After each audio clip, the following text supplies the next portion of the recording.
கர்த்தருடைய நாமம் மகிமைப்படுவதாக. கர்த்தராகிய இயேசு கிறிஸ்துவின் நாமத்தினாலே உங்களை வாழ்த்துகிறேன். தேவன் நமக்கு இந்த நாளை கொடுத்ததற்காக அவருடைய நாமத்தை நாம் ஸ்தோத்தரிப்போம். அவர் எப்பொழுதும் நம்மோடு கூட இருந்து நம்மை வழி நடத்துவாராக. இந்த நாளிலும் கூட நாம் ஜெபித்து இந்த நாள் வகுப்பை ஆரம்பிக்கலாம். ஜெபிப்போம். எங்கள் அன்பின் தேவனாகிய கர்த்தாவே, அப்பா, இந்த நாளுக்காக நாங்கள் உமக்கு நன்றி செலுத்துகிறோம். இந்த நாள் வரைக்கும் நீர் எங்களோடு கூட இருக்கிறீர், எங்களை வழி நடத்துகிறீர். உம்முடைய வார்த்தையிலிருந்து ஒரு சில காரியங்களை கற்றுக்கொள்வதற்கு நீர் கிருபை பாராட்டுகிறீர். அதற்காக உமக்கு நன்றி செலுத்துகிறோம். நாங்கள் தொடர்ந்து உம்முடைய வார்த்தையை வாசிக்க, நேசிக்க, தியானிக்க, நாங்கள் உமக்குள்ளாக வேர் கொண்டவர்களாக இருந்து உம்மீது கட்டப்பட்டவர்களாக இருக்க நீர் எங்களுக்கு உதவி செய்ய வேண்டுமாய் ஜெபிக்கிறோம். எங்களுக்கு உதவி செய்யுங்க, எங்களை வழி நடத்துங்க. இன்ப இயேசுவின் நாமத்தில் ஜெபிக்கிறோம் பிதாவே, ஆமேன், ஆமேன். நம்ம கடந்த நாட்களிலே அப்போஸ்தலர் நடபடிகள் புஸ்தகத்தை குறித்து பார்த்தோம். அதிலே இப்பொழுது பவுல் மேற்கொண்டதான ஊழிய பிரயாணங்களை குறித்து நாம் பார்த்து கொண்டு இருக்கிறோம். அப்போஸ்தலனாகிய பவுல் ஊழிய பிரயாணங்களை மேற்கொண்டார் என்று சொல்லி நம்ம பார்க்கிறோம். அதை நாம் நம்முடைய புரிந்து கொள்ளுதலுக்கு ஏற்பவும், அதே நேரத்திலே அவர் ஒரு முறை ஒரு இடத்திலிருந்து தன்னுடைய ஊழிய பிரயாணத்தை ஆரம்பித்து மறுபடியுமாக அந்த இடத்திற்கு திரும்பி வருகிற வரைக்கும் முதல் பயணம், இரண்டாம் பயணம், மூன்றாம் பயணம் என்று சொல்லி நாம் அதை பிரித்திருக்கிறோம். கடைசியாக அவர் மேற்கொண்டதான பயணத்தை ரோமபுரி பிரயாணம் என்று சொல்லி நம்ம பார்க்கிறோம். அதிலே நம்ம முதல் ஊழிய பிரயாணத்தை குறித்து பார்த்திருக்கிறோம். இன்றைக்கு இரண்டாம் ஊழிய பிரயாணத்தை குறித்து பார்க்க போகிறோம். நம்ம இன்றைக்கு இரண்டாம் ஊழிய பிரயாணத்தை குறித்து பார்க்க போகிறோம். அங்கே என்னென்ன காரியங்கள் நடந்தது, இப்பொழுது அவர்கள் எந்த பகுதிக்கெல்லாம் சென்றார்கள் என்பதை குறித்தும் நம்ம பார்க்க போகிறோம். முதல் ஊழிய பிரயாணத்தை அவர்கள் ஆரம்பித்த பொழுது, அதாவது பவுலும் பர்னபாவும் ஆரம்பித்த பொழுது அந்தியோகியா என்கிறதான இடத்திலே இருக்கிற சபையிலிருந்து தான் அவர்களுடைய பிரயாணத்தை ஆரம்பித்தார்கள் என்று சொல்லி நம்ம பார்த்தோம். மறுபடியுமாக அந்த அந்தியோகியா என்ற பட்டணத்திலே காணப்படுகிற சபையிலே வந்து அவர்கள் தேவன் அவர்களுடைய வாழ்விலே செய்ததான நடப்பித்ததான காரியங்கள் எல்லாவற்றையும் சாட்சியாக அறிவித்து அங்கே சில காலம் தங்கியிருந்தார்கள் என்று சொல்லி பார்க்கிறோம். அந்த நாட்களிலே நம்ம பார்க்கும் பொழுது அங்கே ஒரு பெரிய பிரச்சனை ஒன்று வருகிறது. என்னவென்று சொன்னால், கிறிஸ்துவை ஏற்றுக்கொண்ட, இயேசுவை தங்கள் சொந்த இரட்சகராக ஏற்றுக்கொண்ட மக்களுக்கு ஒரு பிரச்சனை ஒன்று வருகிறது. ஏன் என்று சொல்லி நம்ம பார்க்கும் பொழுது, யூதர்களும் இயேசுவை தங்கள் சொந்த இரட்சகராக ஏற்றுக்கொள்ளுகிறார்கள். அதே நேரத்திலே புறஜாதிகளும் இயேசுவை தங்கள் சொந்த இரட்சகராக ஏற்றுக்கொள்ளுகிறார்கள். இவர்கள் இருவரும் இணையும் பொழுது அங்கே இந்த யூதர்கள் ஏதோ ஒரு விதத்திலே புறஜாதியாரை வேறாகத்தான் பார்த்து கொண்டே இருக்கிற ஒரு சூழ்நிலை காணப்பட்டது. ஏன் என்று சொன்னால், அவர்கள் நியாயப்பிரமாணத்திற்கும் விருத்த சேதனத்திற்கும் உள்ளானவர்களாக இல்லை என்பதை வைத்து அவர்களை வேறாகவே பார்க்கிறார்கள். அது மாத்திரமல்லாமல் அவர்கள் சொல்லுகிறார்கள் புறஜாதியாரிடத்திலே, நீங்களும் நியாயப்பிரமாணத்தை கடைபிடிக்க வேண்டும், விருத்த சேதனம் பண்ணிக்கொள்ள வேண்டும். இவைகள் மிகவும் முக்கியமானது. இயேசு கிறிஸ்துவை எப்படி நீங்கள் விசுவாசிக்கிறீர்களோ அப்படியே இதையும் செய்ய வேண்டும் என்கிறதான விதத்திலே அவர்களுக்கு சொல்லிக்கொண்டே இருக்கிறார்கள். இது ஒரு பிரச்சனையாக மாறுகிறதை பார்க்கிறோம். அதாவது தேவனுடைய பிள்ளைகளுக்குள்ளே ஒரு குழப்பத்தை உண்டு பண்ணுகிற காரியமாக மாறுகிறது என்பதை நாம் பார்க்க முடிகிறது. இந்த ஒரு குழப்பம் நிலவின பொழுது இப்பொழுது அப்போஸ்தலனாகிய பவுல் இதற்கென்று ஒரு தீர்மானத்தை கொண்டு வர வேண்டும், இதற்கு ஒரு முடிவை கொண்டு வர வேண்டும். இது இப்படியே இருக்கும் என்று சொன்னால் தேவனுடைய பிள்ளைகள் ஒரு குழப்பத்தோடே, ஒரு பிரச்சனையோடே, ஒரு சமாதானமின்மையோடே காணப்படுவார்கள். நாம் சமாதானத்திற்கு தேவனானவரை குறித்து பிரசங்கிக்கிறோம். அப்படி இருக்கும் பொழுது இதை இப்படியே விட்டுவிட முடியாது என்று சொல்லி அங்கே ஒரு ஆலோசனை சங்கம் கூட்டப்படுகிறதை நாம் பார்க்கிறோம். இந்த ஆலோசனை சங்கம் எருசலேமிலே கூட்டப்படுகிறது. அந்த ஆலோசனை சங்கத்தை குறித்து நாம் அப்போஸ்தலருடைய நடபடிகள் 15ஆம் அதிகாரத்திலே வாசிக்கிறோம். 15ஆம் அதிகாரம் முழுமையுமாக, அதாவது 35ஆம் வசனம் வரைக்கும் நாம் பார்க்க முடிகிறது. அந்த ஆலோசனை சங்கம் கூட்டப்பட்டு அங்கே ஒரு தீர்மானம் மேற்கொள்ளப்படுகிறது. அதாவது தங்களுடைய விருப்பத்தின்படியோ அல்லது தங்களுடைய இஷ்டத்தின்படியோ அவர்கள் அந்த முடிவிற்கு வரவில்லை. மாறாக தேவன் அவர்களை அழைத்த நாள் முதல், அதாவது இயேசு கிறிஸ்து இந்த உலகத்திலே வந்து தம்முடைய சீஷர்களாகிய அந்த 12 பேரை அழைத்த நாள் முதல் என்னென்ன காரியங்கள் நடந்தது, அவர்கள் வாழ்க்கையின் மூலமாக தேவன் என்னென்ன காரியங்களை செய்தார், அது மாத்திரமல்லாமல் அவர் மரித்து உயிர்த்தெழுந்து எடுத்துக்கொள்ளப்பட்டதற்கு பிற்பாடு அவர்களுடைய வாழ்க்கையிலே என்னென்ன காரியங்களை செய்தார், அவர்கள் மூலமாக எதையெல்லாம் செய்தார் என்பதையெல்லாம் அவர்கள் ஆராய்ந்து சோதித்து பார்த்து அவருடைய வார்த்தையை அடிப்படையாக வைத்து அஸ்திபாரமாக வைத்து ஒரு முடிவிற்கு வருகிறார்கள். எது தேவை எது தேவை இல்லை என்கிறதான ஒரு முடிவிற்கு வருகிறார்கள். அப்பொழுது அவர்கள் வந்த முடிவிலே தான் அவர்கள் சொல்லுகிறதை நாம் வாசிக்க முடியும். அப்போஸ்தலருடைய நடபடிகள் 15ஆம் அதிகாரத்திலே நாம் 19ஆம் வசனத்திலிருந்து பார்க்கும் பொழுது, ஆதலால் புறஜாதிகளில் தேவனிடத்தில் திரும்புகிறவர்களை கலங்க பண்ணலாகாதென்றும் விக்கிரகங்களுக்கு படைத்த அசுசியானவைகளுக்கும் வேசித்தனத்திற்கும் நெருங்குண்டு செத்ததிற்கும் இரத்தத்திற்கும் விலகி இருக்கும்படி அவர்களுக்கு நாம் எழுத வேண்டுமென்றும் நான் தீர்மானிக்கிறேன். அப்போ ஒரு சில காரியங்களை ஒன்றாக சேர்ந்து இருந்து ஆலோசித்து சோதித்து பார்த்து அவர்கள் ஒரு முடிவிற்கு வருகிறார்கள். எதை செய்ய வேண்டும் என்கிறதான முடிவிற்கு வருகிறார்கள்.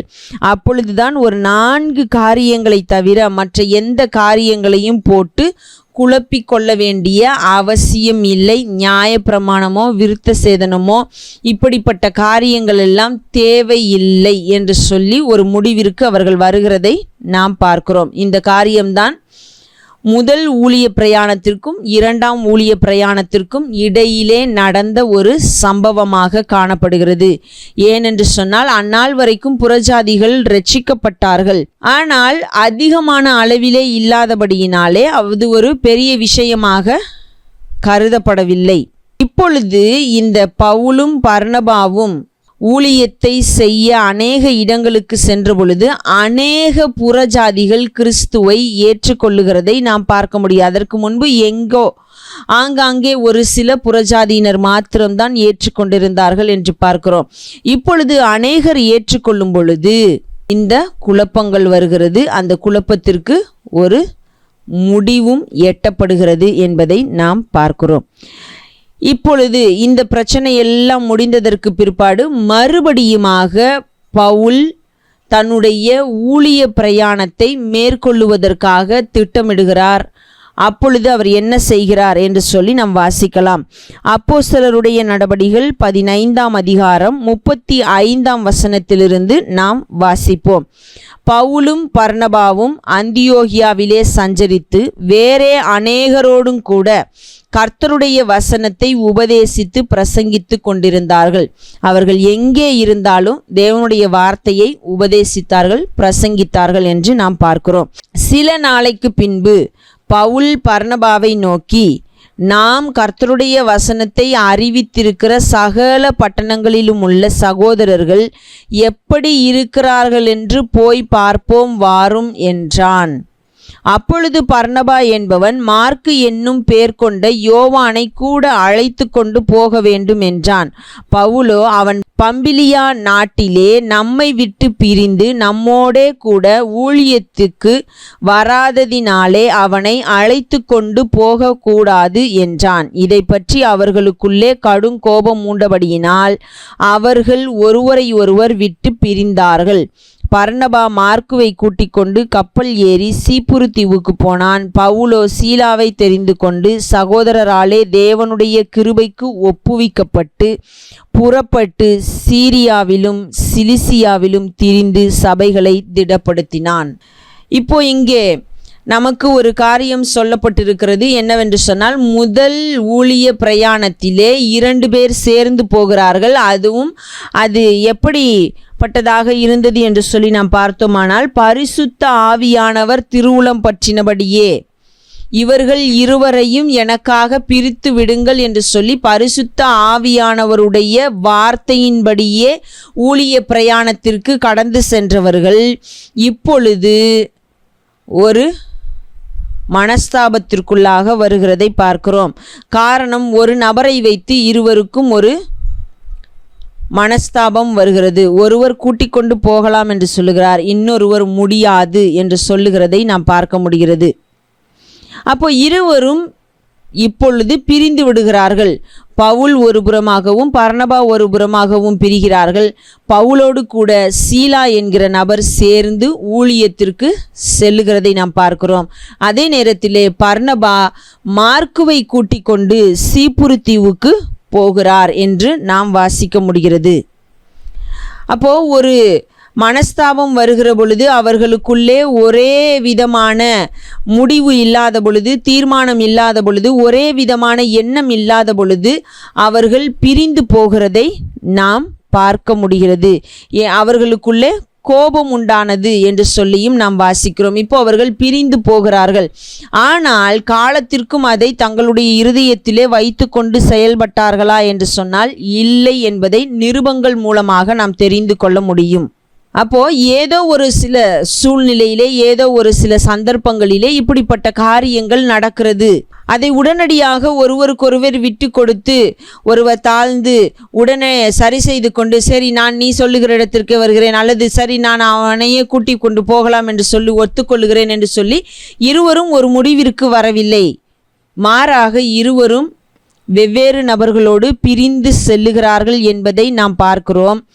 ஆனால் அவர்கள் கடைசி வரைக்கும் அப்படியே இருந்துவிடவும் இல்லை. பிற்பாடு அவர்கள் புரிந்து கொள்ளுகிறார்கள்.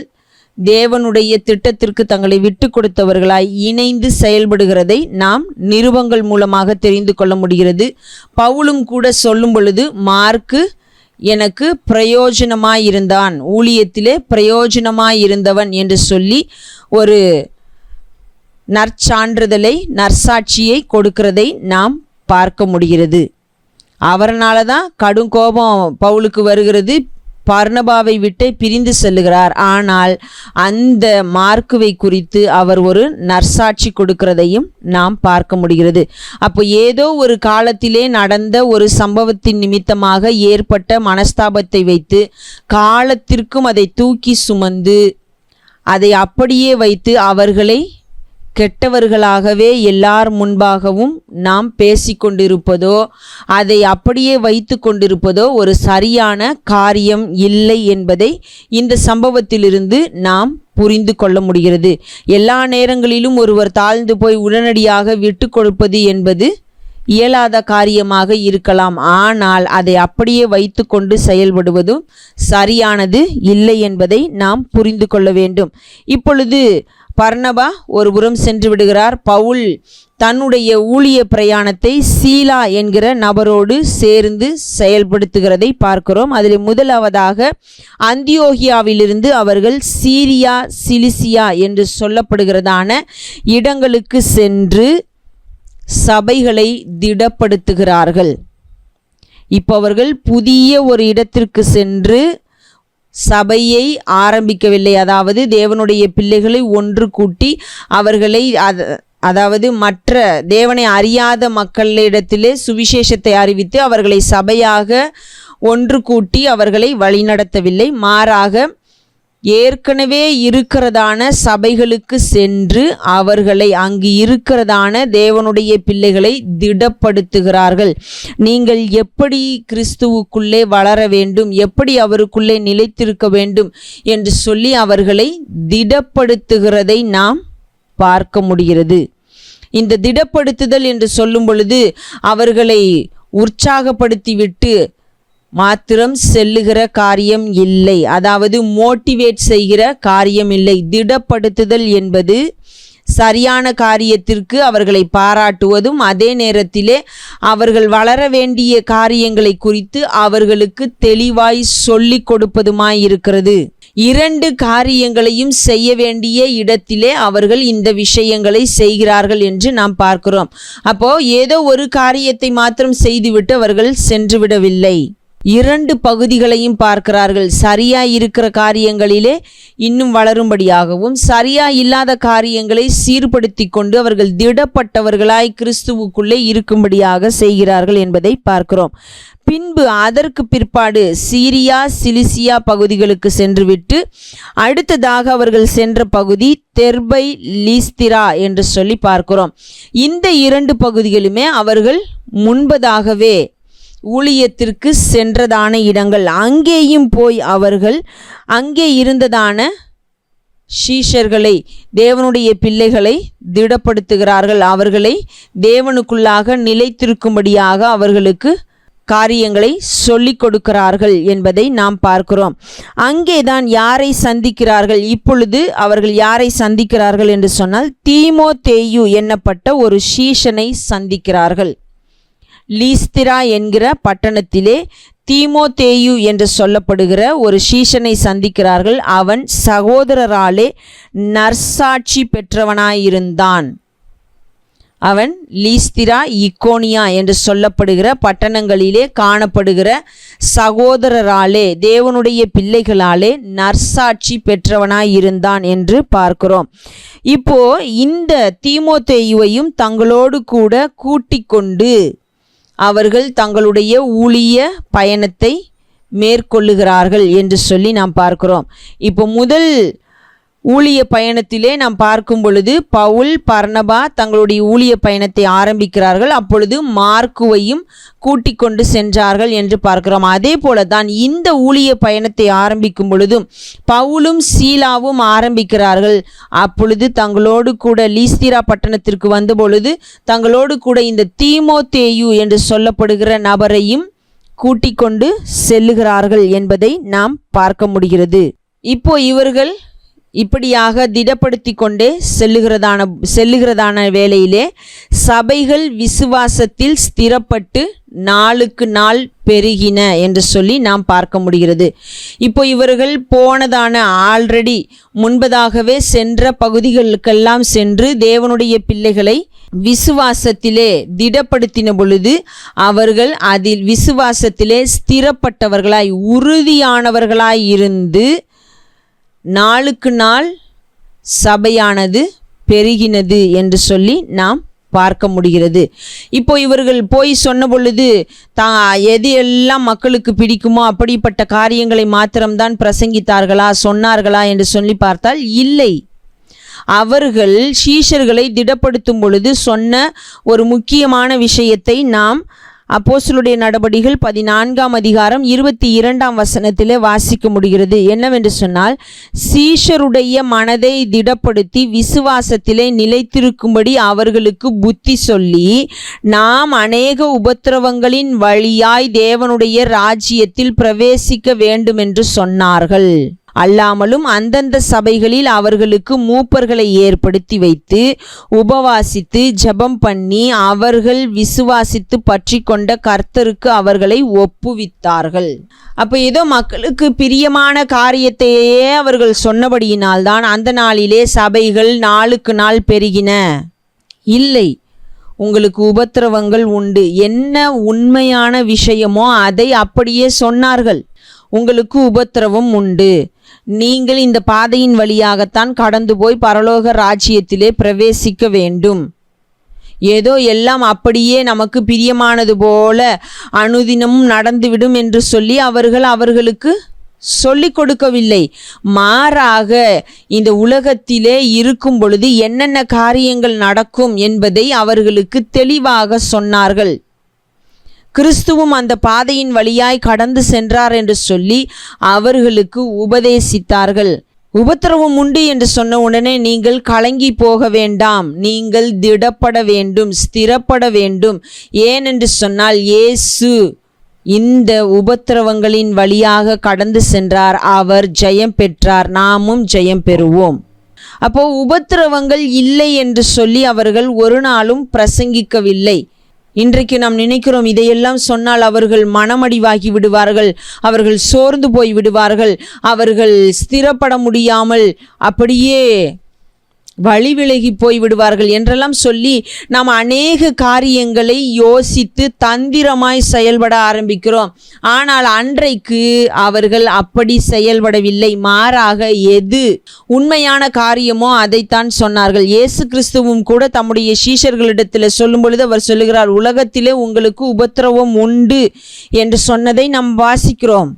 அதையே தான் அப்போஸ்தலர்களும் பிரசங்கித்தார்கள். ஆனால் ஒரு காரியம் நடந்து கொண்டே இருந்தது. என்னவென்று சொன்னால், ரட்சிக்கப்படுகிறவர்களை கர்த்தர் அனுதினமும் சபையிலே சேர்த்து கொண்டே வந்தார். சபைகள் நாளுக்கு நாள் பெருகி கொண்டே இருந்தது. எப்படி? விசுவாசத்தில் ஸ்திரப்பட்டு உறுதியாயிருந்து அவர்கள் பெருகி கொண்டே இருந்தார்கள். மக்களை சந்தோஷமாகவே வைத்திருப்பதினால், அதாவது நாம் நினைக்கிறபடி சந்தோஷமாகவே வைத்திருந்தால் அவர்கள் வந்து கொண்டே இருப்பார்கள் என்பது இல்லை. ஒரு போலியான சந்தோஷத்திலே நாம் தொடர்ந்து நாட்களை நகர்த்த முடியாது. காலங்கள் உருண்டு ஓடாது. அது மிகவும் கடினமானதாக இருக்கும். ஆனால் உண்மையை புரிந்து கொண்டவர்களாய் கிறிஸ்துவுக்குள்ளே நிற்கும் பொழுது நிச்சயமாக அவர்கள் எல்லா சோதனைகளையும் கடந்து தேவனுக்கு சாட்சியாக நிற்க முடியும். அதனாலே அநேகர் கிறிஸ்துவண்டை சேர்க்கப்படுவார்கள். ஓகே, அப்போ இவர்கள் லீஸ்திரா பகுதிக்கு செல்லுகிறார்கள். அங்கே இருந்து தீமோத்தேயுவை தங்களோடு கூட சேர்த்து கொண்டு அவர்கள் தங்களுடைய ஊழிய பிரயாணத்தை தொடர்கிறார்கள். இப்போ அவர்கள் என்ன செய்தார்கள் என்று சொன்னால், அவர்கள் பிரிகியா கலாத்தியா நாடுகளை கடந்து போனபோது ஆசியாவிலே வசனத்தை சொல்லாதபடிக்கு பரிசுத்த ஆவியினாலே தடை பண்ணப்பட்டு மீசியா தேசம் மட்டும் வந்து பித்தினியா நாட்டுக்கு போக பிரயத்தனம் பண்ணினார்கள். ஆவியானவரோ அவர்களை போக ஒட்டாதிருந்தார். இப்போ ஆசியாவிலே, இந்த ஆசியா என்று சொல்லி நம்ம பார்க்கும் பொழுது இதுவும் அவர்கள் முன்பதாக சென்று வந்த பகுதிகள். இக்கோனியா, பிசிதியா நாட்டில் உள்ள அந்தியோகியா, அதே நேரத்தில் இன்னும் ஒரு சில பகுதிகள் பம்பிலியா, பெர்கே என்று சொல்லப்படுகிறதான பகுதிகள் எல்லாம் இருக்கிறதை நாம் பார்க்கிறோம். இந்த பகுதிகளுக்கு மறுபடியுமாக அவர்கள் சென்று சுவிசேஷத்தை, வசனத்தை சொல்லுகிறதற்காக சிந்திக்கிறார்கள். ஆனால் பரிசுத்த ஆவியினாலே தடை பண்ணப்படுகிறார்கள். நாம் அநேக நேரங்களிலே இதுவும் கூட இன்றைக்கு நடக்கிறது. நாம் போய் அங்கு சுவிசேஷத்தை தான் சொல்ல போகிறோம் அல்லது இவருக்கு வசனத்தை தான் சொல்லுகிறோம் என்று சொன்னால் அது சரியானது, ஆகினாலே நாம் அப்படியே செய்து விடுவோம். நல்லது, நமக்கு சமயம் வாய்த்தாலும் வாய்க்காவிட்டாலும் நாம் சுவிசேஷத்தை பிரசங்கிக்க வேண்டும், சொல்ல வேண்டும். அதே நேரத்திலே நாம் மிகுந்த கவனத்தோடும் செயல்பட வேண்டும். எங்கே நாம் போய் சொல்ல வேண்டும் என்று சொல்லி பரிசுத்த ஆவியானவருடைய திட்டம் இருக்கிறது என்பதையும் புரிந்து கொள்ள வேண்டும். நாம் போய் சொல்ல வேண்டும். இப்போ இங்கேயும் பார்க்கும் பொழுது அவர்கள் போய் சொல்லுகிறதற்கு அவர்கள் முயற்சி எடுக்கிறார்கள். ஆனால் பரிசுத்த ஆவியானவர் அதை தடை பண்ணுகிறார். சரி, இப்போ அதை தடை பண்ணின உடனே அவர்கள் வேறு ஒரு முயற்சி எடுக்கிறார்கள். அதாவது பித்தினியா நாட்டுக்கு போக பிரயத்தனம் பண்ணினார்கள், முயற்சி எடுக்கிறார்கள். ஆவியானவர் அங்கேயும் அவர்களை போக விடவில்லை. இப்போ அவர்களுடைய 2 விஷயங்களை ஆவியானவர் தடை பண்ணுகிறார். தடை பண்ணினவர் என்ன செய்கிறார் என்று சொல்லி நம்ம வாசிக்கலாம். அப்போஸ்தலர் 16 8 9. அப்பொழுது அவர்கள் மீசியா பக்கமாய் போய் த்ரோவாவுக்கு வந்தார்கள். அங்கே ராத்திரியிலே பவுலுக்கு ஒரு தரிசனம் உண்டாயிற்று. அதென்னவெனில், மக்கெதோனியா தேசத்தான் ஒருவன் வந்து நின்று, நீர் மக்கெதோனியாவுக்கு வந்து எங்களுக்கு உதவி செய்ய வேண்டும் என்று தன்னை வேண்டிக் கொண்டதாக இருந்தது. அந்த தரிசனத்தை அவன் கண்டபோது அவர்களுக்கு சுவிசேஷத்தை அறிவிக்கும்படி கர்த்தர் எங்களை அழைத்தார் என்று நாங்கள் நிச்சயித்து கொண்டு உடனே மக்கெதோனியாவுக்கு புறப்பட்டு போக பிரயத்தனம் பண்ணி. இப்போ இங்கே நமக்கு தெளிவாக ஒரு காரியம் சொல்லப்படுகிறது.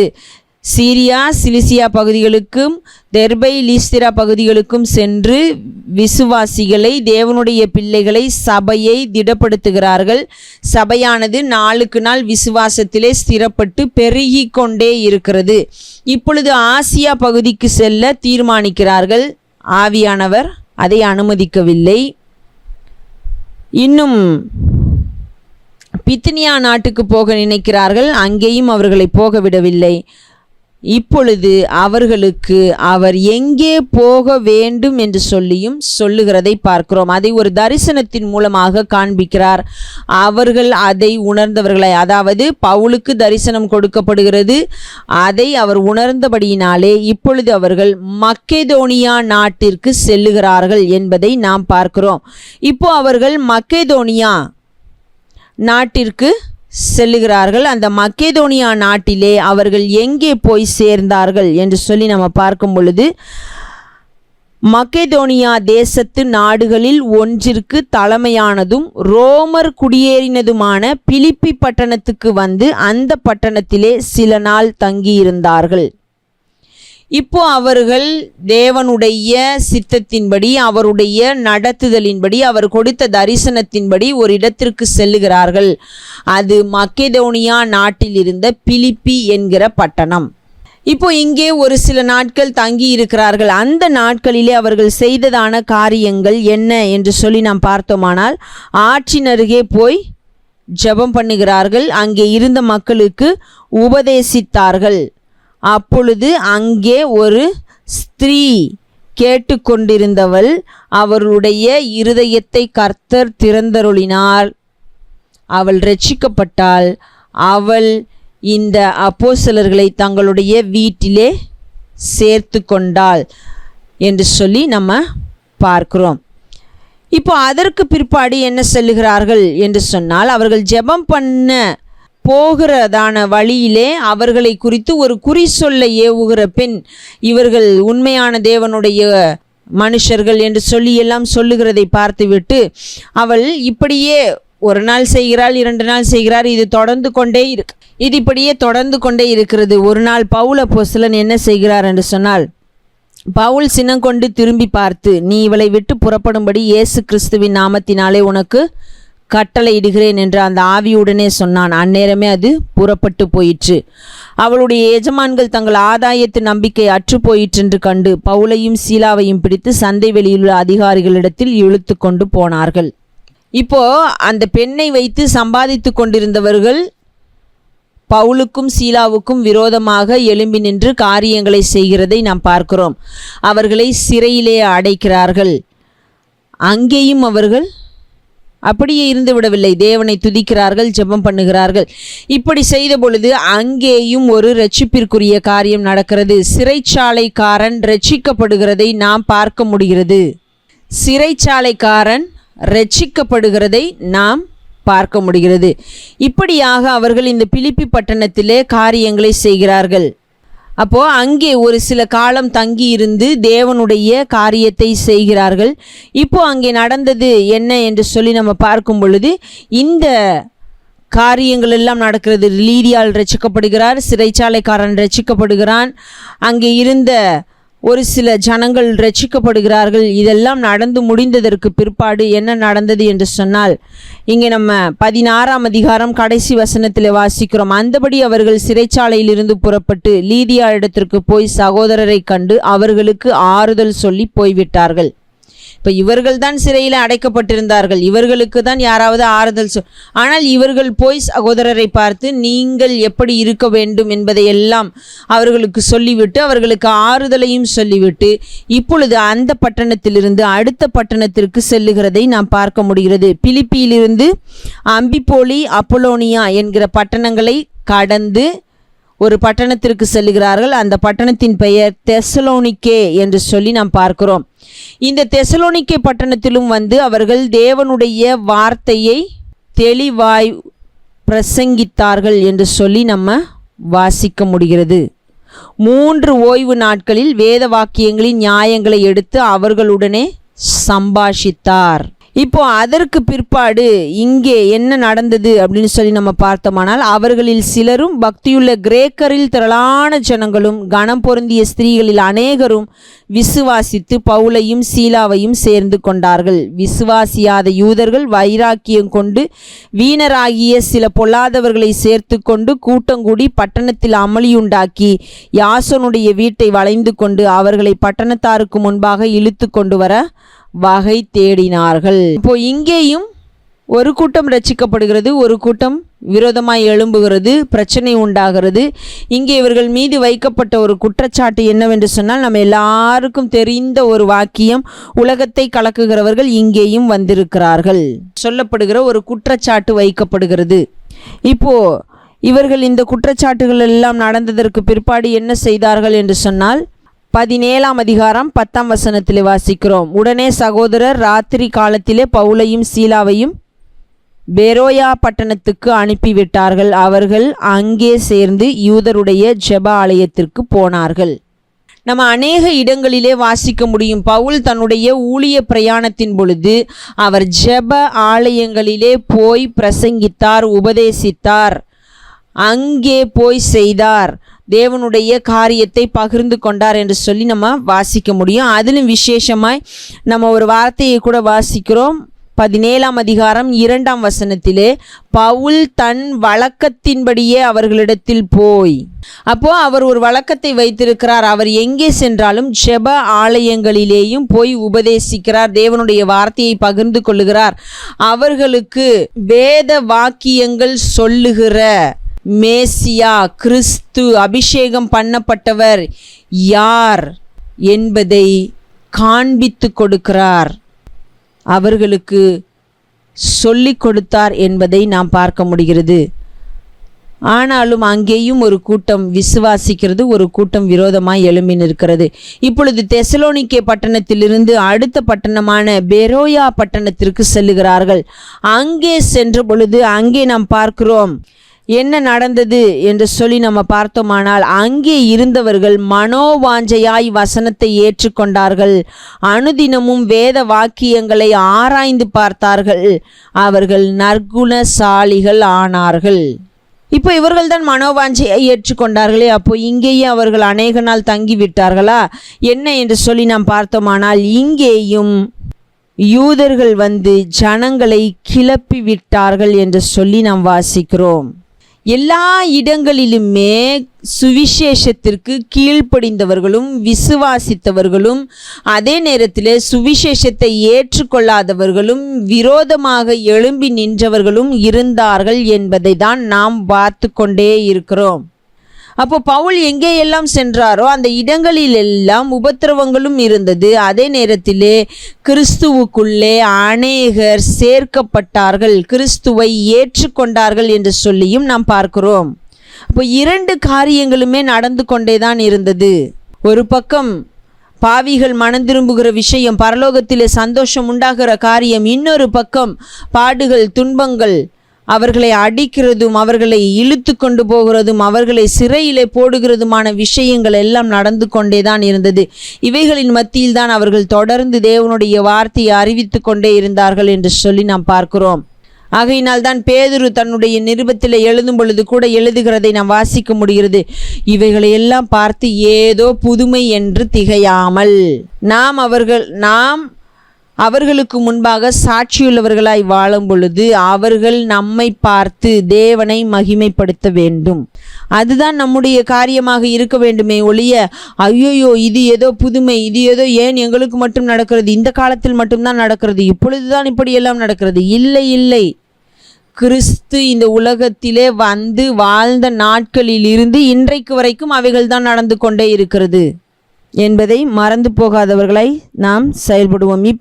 இப்போ நம்ம இங்கே பார்க்க முடிகிறது. இப்போ அவர்கள் ஆகையினாலே பெரோயா பட்டணத்திலிருந்து கிளம்பி அடுத்த பட்டணத்திற்கு செல்லுகிறதை நாம் பார்க்கிறோம். அதில் விசேஷமாக என்ன காரியம் நடந்தது என்று சொன்னால் 17ஆம் அதிகாரம் 14-15 வசனங்கள். உடனே சகோதரர் பவுலை சமுத்திர வழியாய் போக அனுப்பிவிட்டார்கள்.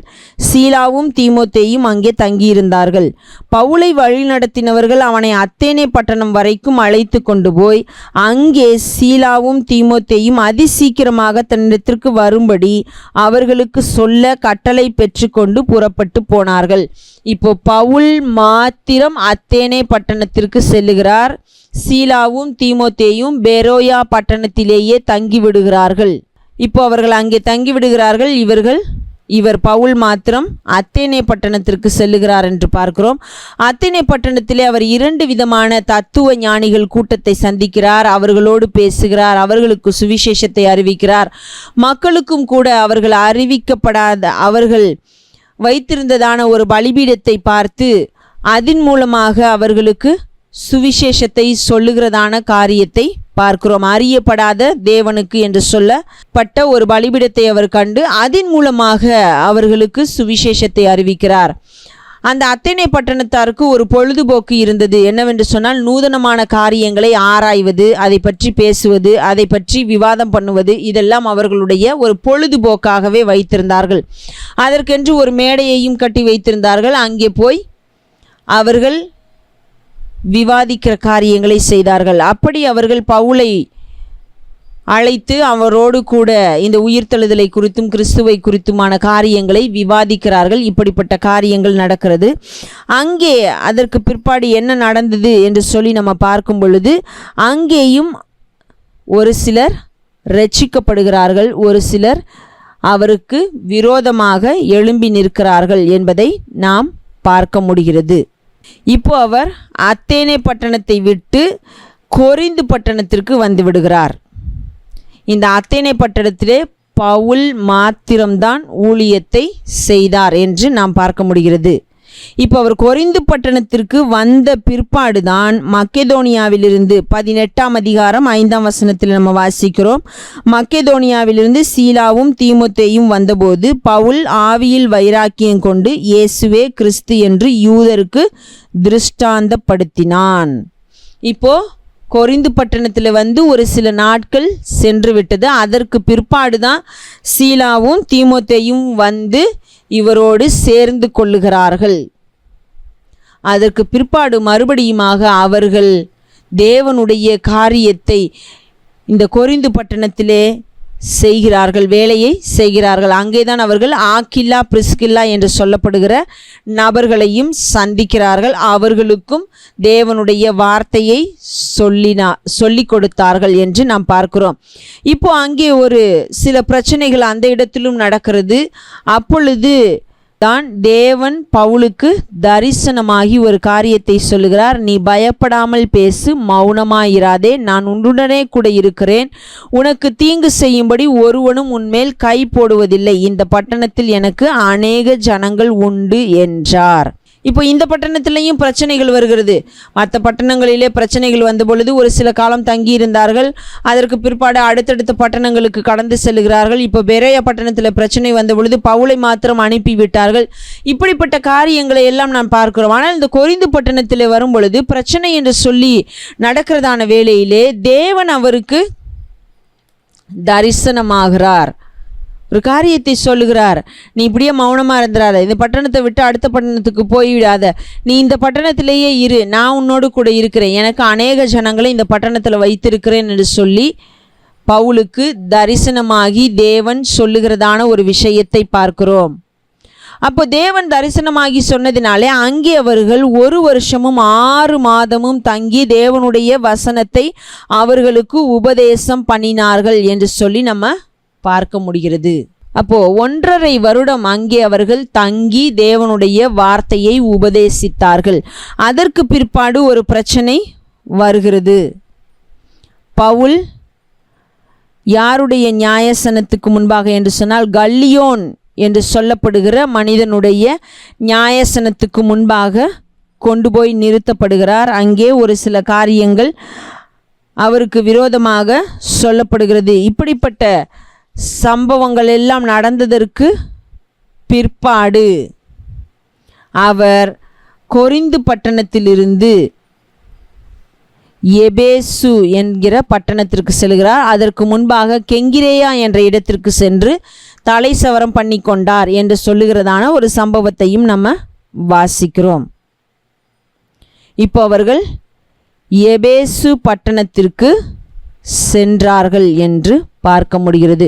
கொரிந்து பட்டணத்திலே இருந்தவர்கள் எபேசு பட்டணத்திற்கு செல்லுகிறார்கள். எபேசு பட்டணத்திலே போய் அங்கேயும் ஜெப ஆலயத்தில் பிரவேசித்து யூதருடனே சம்பாஷணை பண்ணுகிறார். அங்கே ஒரு சில காலம் தங்கி இருக்கிறார்கள். அதற்கு பிற்பாடு பவுல் என்ன சொல்லுகிறார் என்று சொன்னால், வருகிற பண்டிகையிலே எப்படியாவது நான் எருசலேமிற்கு போக வேண்டும் என்று சொல்லி அவர் எருசலேமிற்கு போவதற்காக பிரயாசப்படுகிறார். ஆகையினாலே இப்பொழுது எபேசு பட்டணத்திலே ஆக்கில்லா பிரிஸ்கில்லா என்று சொல்லப்படுகிற நபர்களை விட்டுவிட்டு அவர் எபேசு பட்டணத்தை விட்டு எருசலேமுக்கு செல்லுகிறதை நாம் பார்க்க முடிகிறது. இப்போ இவர் ஆக்கில்லா பிரிஸ்கில்லா என்பவர்களை கொரிந்து பட்டணத்திலே சந்திக்கிறார். இந்த கொரிந்து பட்டணத்திலே இருந்தவர்கள் இவர் எபேசு பட்டணத்திற்கு போகும்பொழுது அவரோடு கூட சேர்ந்து போகிறார்கள். இப்போ இந்த ஆக்கில்லா பிரிஸ்கில்லாவும் எபேசுவிலே இருந்து விடுகிறார்கள். பவுல் எருசலேமுக்கு செல்லுகிறார் என்பதை நாம் பார்க்க முடிகிறது. இப்போ அவர்கள் எபேசுவிலே இருந்தார்கள், இவர்கள் எருசலேமுக்கு போனார்கள். அதற்கு பிற்பாடு அவர்கள் எருசலேமிலிருந்து அந்தியோகியாவிற்கு சென்றார்கள் என்று சொல்லி நம்ம வாசிக்கிறோம். இப்போ அந்தியோகியாவிற்கு சென்ற பிற்பாடு அவர்கள் என்ன செய்தார்கள் என்று சொன்னால், அங்கே சில காலம் இருந்துவிட்டு புறப்பட்டு கிரமமாய் கலாத்தியா பிரிகியா நாடுகளிலே சுற்றி திரிந்து அங்கே உள்ள சீஷர்களை திடப்படுத்துகிறார்கள். ஏதோ போய் சுவிசேஷத்தை அறிவிச்சிட்டு வந்தோம், மூப்பரை வச்சுட்டோம், எல்லாம் அப்படியே நடந்துக்கிட்டே இருக்குது அப்படின்னு சொல்லி அவர்கள் விட்டுவிடவில்லை. மறுபடியுமாக அந்த இடங்களுக்கு சென்று பார்த்து அவர்களை திடப்படுத்துகிற காரியத்தை செய்தார்கள் என்று சொல்லியும் நம்ம பார்க்க முடிகிறது. அப்போ இங்கே அந்தியோகியாவிற்கு மறுபடியுமாக அவர்கள் வந்த பொழுது இந்த இரண்டாம் ஊழிய பிரயாணம் முடிவடைந்தது என்று சொல்லி நம்ம பார்க்க முடிகிறது. இப்போ இந்த எபேசுவிலே ஆக்கில்லா பிரிஸ்கில்லாவை விட்டு வருகிறார். அவர்கள் ஒரு மனிதனை சந்திக்கிறார்கள். அந்த மனிதனுடைய பேர் அப்பல்லோ என்று சொல்லி நம்ம பார்க்கிறோம். அந்த மனிதன் வேதாகமங்களில் வல்லவனாக இருந்தான். ஆனால் அவன் கிறிஸ்துவை குறித்து அறியாதவனாக காணப்பட்டான். அப்போ இந்த ஆக்கில்லாவும் பிரிஸ்கில்லாவும் அந்த அப்பல்லோ என்று சொல்லப்படுகிறதான நபருக்கு கிறிஸ்துவை குறித்து சொல்லிக் கொடுக்கிறார்கள். அப்போ அப்பல்லோவும் கிறிஸ்துவை ஏற்றுக்கொண்டு பழைய ஏற்பாட்டு காரியங்களிலே வல்லவனாயிருந்த, வேதாகமத்திலே வல்லவனாயிருந்த அவன் கிறிஸ்துவை குறித்தும் பிரசங்கிக்க ஆரம்பிக்கிறார். ஆகையினால தான் நம்ம கொரிந்தியருக்கு எழுதின நிருபத்திலே வாசிக்கும் பொழுது வாசிப்போம், அப்பல்லோ நீர் பாய்ச்சினான், நான் நட்டேன், அப்பல்லோ நீர் பாய்ச்சினான், விளையச் செய்கிறது தேவன் என்று சொல்லி அப்போஸ்தலனாகிய பவுல் சொல்லுகிறதை நம்மால் பார்க்க முடிகிறது. இந்த எபேசு பட்டணத்தில் தான் அந்த அப்பல்லோ என்று சொல்லப்படுகிற நபரை இந்த ஆக்கில்லா பிரிஸ்கில்லா என்று சொல்லப்படுகிறதானவர்கள் சந்தித்து அவரோடு கூட பேசி அவரை கிறிஸ்துவுக்குள்ளாக வழி நடத்தினார்கள் என்று சொல்லி நம்ம பார்க்க முடிகிறது. இந்த அப்பல்லோ என்பவர் அலெக்சாந்திரியா பட்டணத்தை சேர்ந்தவர் என்று சொல்லி நம்ம பார்க்கிறோம். இவர் ஒரு யூதன் தான், வேதாகமத்தை நன்றாக தெரிந்தவர். ஆனால் கிறிஸ்துவை குறித்ததான காரியங்களை அறியாமல் இருந்தார் என்பதை நம்மால் பார்க்க முடிகிறது.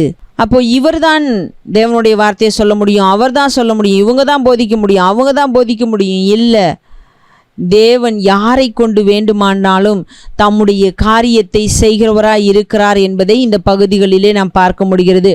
அதே நேரத்திலே தேவன் ஒரு சில காரியங்களுக்காக ஏற்படுத்தி வைத்திருக்கிறார். அவர்கள் அந்த காரியங்களை செய்து கொண்டே இருக்கிறார்கள். மற்றபடி ஒருவன் பெரியவன், ஒருவன் தாழ்ந்தவன், ஒருவன் மேலானவன், ஒருவன் கீழானவன் என்று சொல்லி தேவனுடைய சரீரமாகிய சபையிலே எதுவும் கிடையாது. ஏன் என்று சொன்னால் அவருடைய சரீரமாகிய சபையிலே நாம் எல்லாரும் ஒவ்வொரு அவயவங்களாக இருக்கிறோம் என்பதை இவைகளின் மூலமாக புரிந்து கொள்ள முடிகிறது. ஆகையினால்தான் நான் அப்பல்லோவை சேர்ந்தவன், நான் பவுலை சேர்ந்தவன், கேபாவை சேர்ந்தவன் என்றெல்லாம் அவர்கள் பிரிவினை வைத்து கொண்டு இருந்த பொழுது பவுல், ஆஹா எனக்கு எத்தனை பேர் இருக்கிறார்கள் பாருங்கள், நான் தான் மெஜாரிட்டி என்று சொல்லி பெருமை பாராட்டி கொள்ளவில்லை. கொரிந்து சபையிலே போய் தேவனுடைய வார்த்தையை பிரசங்கித்தது, அதிகமாக அங்கே காரியங்களை செய்தது எல்லாமே அப்போஸ்தலனாகிய பவுல்.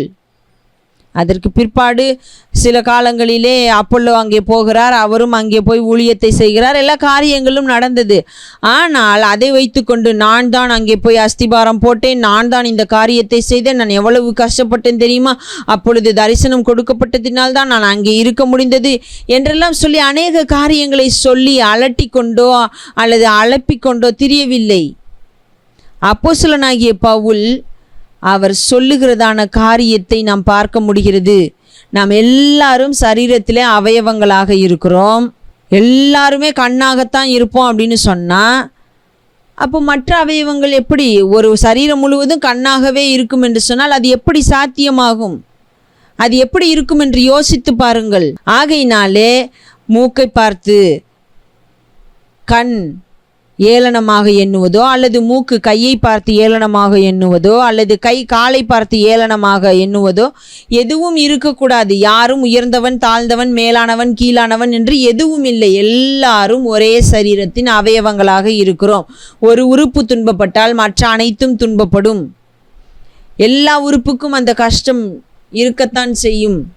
அப்போது நம்ம ஏதோ வேத வாக்கியங்களை வாசிக்கும் பொழுது, அவர்கள் இந்த ஊருக்கு போனார்கள், இது நடந்தது, அது நடந்தது, இந்த அற்புதம் நடந்தது, அந்த அற்புதம் நடந்தது, இந்த ஊரில் போன பொழுது இந்த சண்டை வந்தது, அந்த சண்டை வந்தது, இவர்கள் இப்படியே சென்று விட்டார்கள், இதெல்லாம் நடந்தது. இல்லை, இந்த ஊர்களுக்கு அவர்கள் சென்ற பொழுது நடந்த காரியங்களையும், அதே நேரத்தில் நிருபங்கள் எழுதப்படும் பொழுது என்ன விஷயங்கள் நடக்கிறது என்பதையும் நாம் சிந்தித்து பார்க்க வேண்டும். 1.5 வருடம் ஒரு மனிதன் இருந்து தேவனுடைய காரியங்களை பிரசங்கித்திருக்கிறார், அவர்களை உபதேசித்திருக்கிறார், அவர்களை வழிநடத்தி இருக்கிறார். இப்போ அந்த சபையிலே ஒரு சில பிரச்சனைகள் காணப்படுகிறது. ஒரு சில இடங்களுக்கு பவுல் மறுபடியும் சென்று அங்கிருந்த சீஷர்களை திடப்படுத்தினார், காரியங்களை செய்தார். ஆனால் ஒரு சில இடங்களுக்கு செல்ல முடியவில்லை. செல்ல முடியாத நாட்களில் பிரச்சனை என்று வந்த பொழுது அவர் நிருபங்களை எழுதுகிறார். அவர்களுக்கு கடிதங்களை எழுதி அவர்களுக்கு உபதேசிக்கிறதை நாம் பார்க்க முடிகிறது. அவர்களை திடப்படுத்துகிற காரியத்தை கடிதங்கள் மூலமாக செய்ததை நாம் வாசிக்க முடிகிறது. அதற்காக நான் தான் அந்த சபைகளுக்கெல்லாம் தலைவன் என்று சொல்லி அவர் பெருமை பாராட்டி கொண்டிருக்கவில்லை. காரியங்கள் மாறுதலாய் நடக்கிற பொழுது, காரியங்கள் சரியாக இல்லாத பொழுது அவர்கள் கிறிஸ்துவுக்குள் இருக்க வேண்டும் என்று சொல்லுகிற ஒரு அக்கறையோடு எழுதப்பட்ட நிருபங்களாக இருக்கிறதை நாம் பார்க்கிறோம். இன்றைக்கு இவைகள் இப்படிதான் நடக்கிறதா என்பதை யோசித்து பார்ப்போம், சிந்தித்து பார்ப்போம். ஏதோ படித்துவிட்டு எங்களுக்கு வேத அறிவு இருக்கிறது என்று சொல்லுகிறதற்கு இல்லை. வேத அறிவு நம்மை எதற்கு நேராக வழி நடத்துகிறது? எனக்கு அநேக வசனம் தெரியும், நான் பெரியவன் என்று சொல்லுகிறதற்கா, அல்லது வசனத்தின்படி நடந்து தேவனை மகிமைப்படுத்துகிறதற்கா? இதெல்லாம் இனிமே மாற்ற முடியாது, இதெல்லாம் இப்படி தான் இருக்கிறது, இதையெல்லாம் எப்படி மாற்றுவது? இதெல்லாம் நம்மாலே என்ன செய்ய முடியும்? நீங்கள் நானே இதை பேசி என்ன செய்துவிட முடியும் என்று சொல்லி யோசித்து கொண்டே இருப்பதினாலோ அல்லது அப்படியே விட்டு செல்லுவதினாலோ எந்த ஒரு பிரயோஜனமும் நடக்கப் போகிறது இல்லை. மாறாக நாம் இருக்கிற இடங்களிலே அதை செயல்படுத்துகிறவர்களாக இருக்கலாம். ஒன்று. இன்னொன்று, நாம் அந்த தெளிவான எண்ணத்தோடு நடக்கிறவர்களாக இருக்க வேண்டும். நாம் எந்த இடத்திலே சபையாக கூடி வருகிறோமோ அங்கே இருக்கிறவர்களில் யார் ஒருவரையும் தாழ்வானவர்களாக எண்ணக்கூடாது, யார் ஒருவரையும் உயர்ந்தவர்களாகவும் எண்ண வேண்டிய அவசியமில்லை. எல்லாரும் கிறிஸ்துவுக்குள்ளாக சகோதர சகோதரிகளாக இருக்கிறோம். உடனே உயர்வானவர்களாக எண்ண வேண்டாம் என்று சொன்ன, நம்மை காட்டிலும் ஒருவரை ஒருவர் மேன்மையானவர்களாக எண்ண கடவோம் என்று வசனம் சொல்லுகிறதே. ஆம், மேன்மையானவர்களாக எண்ண வேண்டும்.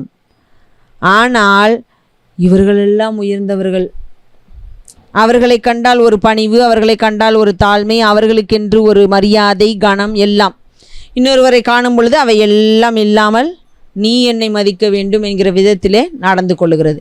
இவைகள்தான் இருக்கக்கூடாது. மற்றபடி நம் சகோதர சகோதரிகள் எல்லாரையும் நம்மிலே மேன்மையானவர்களாக எண்ணுவது தவறில்லை. அப்போது இன்றைக்கு தேவனுடைய பிள்ளைகள் என்று சொல்லிக் கொள்ளுகிற நாம் எப்படி செயல்படுகிறோம், எந்த விதத்தில் நடந்து கொள்ளுகிறோம், நம்முடைய வேத அறிவு நம்மை எதற்கு நேராக வழி நடத்துகிறது என்பதையெல்லாம் யோசித்து சிந்தித்து செயல்பட வேண்டும். ஏதோ வசனங்களை கோடிட்டு காட்டி பேசுவதினாலோ ஜெபிப்பதினாலோ நாம் பெரிய ஆட்கள் இல்லை என்பதை புரிந்து கொள்ள வேண்டும். அதை அப்போஸ்தலனாகிய பவுலுடைய வாழ்க்கையிலிருந்து நாம் கற்றுக்கொள்ள வேண்டும்.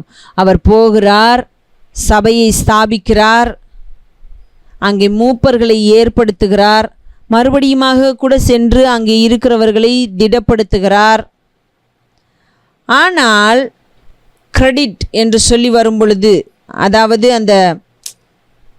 அந்த காரியத்தை செய்ததற்கான ஒரு மதிப்பு என்று சொல்லி கொடுக்கப்படும் பொழுது அதை அவர் தனக்கென்று முழுமையாக எடுத்துக்கொள்ளவில்லை.